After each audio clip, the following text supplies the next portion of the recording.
Do you know the one thing I've learned? One thing I've noticed and learned about successful people is that these guys have plan, these guys have direction, these guys have purpose, they have something that is directing where they're going. There's a compass to their life. Now, they are not as well governed by feelings. Most of the times when we feel tired and all, we say we want to rest, we say we're tired, and even we feel maybe unmotivated, we want to stop and quit. There's something about these guys, they dedicate to a cause. Let's use examples of someone like Elon Musk. There's something you know about him. Use someone like Mark Zuckerberg. There's something you know about those guys. They take a project and dedicate the entirety of their life to that project. Didn't you ask about Albert Einstein? You can all know how he was the one that created light bulb and some other inventions like that. The one thing these guys is that going back to that Albert Einstein, do you know when he had issues with doing the light bulb, when he had issues with doing the electric bulb, these guys still continued.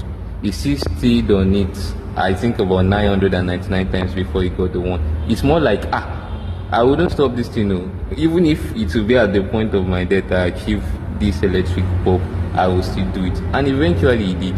There's something about success that it pays consistency and perseverance. And this is something that seems simple, but however, not everyone has it in them. But however, you can build it, right? So, in the course and pursuit of your success and your ambition to become successful, one thing you need to hold critically tight and consciously is that be someone that can persevere, be someone that can stick to a course until the end.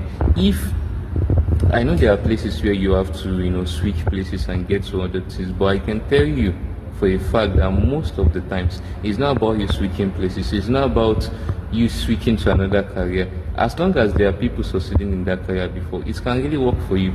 But however, if you think you don't have to, you can switch. But when you see yourself as someone who has been switching careers over time, most likely the problem is not in the career, it's in you, and you need to fix that.